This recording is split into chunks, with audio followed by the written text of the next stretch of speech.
Hello friend, জীবনে ঘুরে দাঁড়াতে হলে আমাদের সব থেকে আগে মনের মধ্যে এটা ভাবতে হবে যে অতীতে যা হয়েছে, যা হারিয়েছি, যা শেষ হয়েছে তা আমাদের ভালোর জন্যই হয়েছে।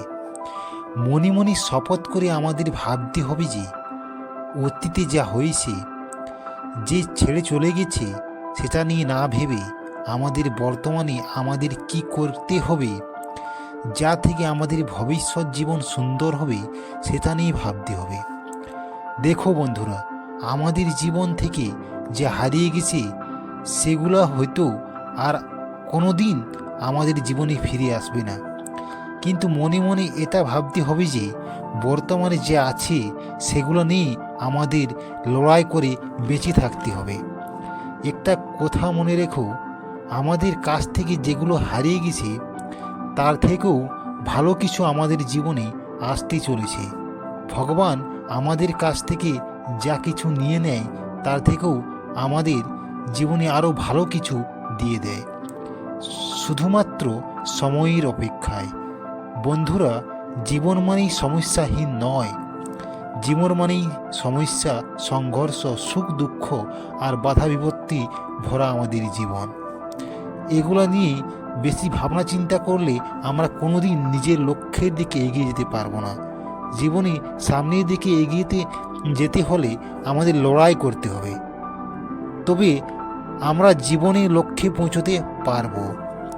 বন্ধুরা, এই পৃথিবীতে প্রতিটি জীব কোথাও না কোথাও লড়াই করে বেঁচে আছে।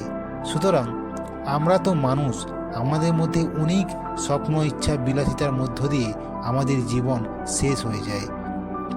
আমাদের তো লড়াই করতেই হবে। বন্ধুরা, জীবনের লক্ষ্য হলো কালবৈশাখী ঝড়ের মতো।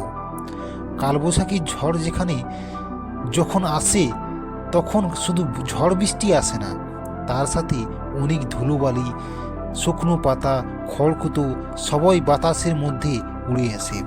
তেমনি আমাদের জীবনেও লক্ষ্যে পৌঁছতে গেলে অনেক বাধা বিপত্তি আসবে, সেগুলো নিয়ে ভয় করলে চলবে না, আমাদের লড়াই করে এগিয়ে যেতে হবে।